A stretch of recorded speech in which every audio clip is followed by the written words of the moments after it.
rin bago na sumuha sir, kay mahal ang gasolina na mo. Nanawagan dami apil ang gasolina o scout. Isyon kayo. Nga man, ilalagyan sa ano mo. Mahal ang gasolina. Nang hinaot karon ang pipila ka mga public utility jeepney kon PUJ drivers nga maapil sa 10 pesos nga fuel discount alang sa mga jeepney drivers ang gasolina. Ilabi na nga pipila kanila gasolina ang gigamit sa ilang mga sakyanan. Sa interview sa DXDC Armen Davao kang Ronnie Loquiliano, iyang gibutiyag nga unta maluoy ang gobyerno sa mga PUJ drivers sa Mania ug ilakip ang gasolina sa dunay discount. Ilabi na nga nitaas na sab ang presyo sa lana ug ubang pang palaliton.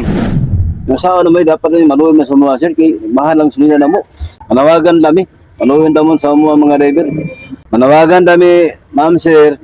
Dapat na yapil ang gasolina o scout. Maluwin damon sa mga driver. Pait na kayong panahon.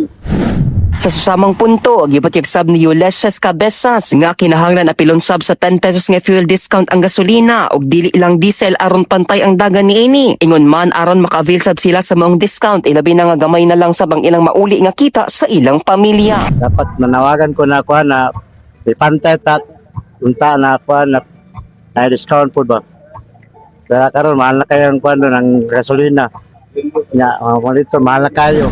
Dugang pa ni Loquiliano og Cabezas, ilahan na nga gisulayan nga magpatubil sa mga gasolinahan nga dunay nakabuta nga adunay 10 pesos nga diskwento matag litro. Apan iubos sila tungod diesel lang matud pa ang dunay discount. Subay ni ini, buot sab nila nga malakip sa makakuha og fuel discount. Ilabi na nga ilang nahibal-an nga mosra kini ngadto sa 12 pesos matag litro karong Agosto 15, 2026. Tungod ako na kini nga tabang aron makunuran gamay ang ilang magastos sa pagpatubil.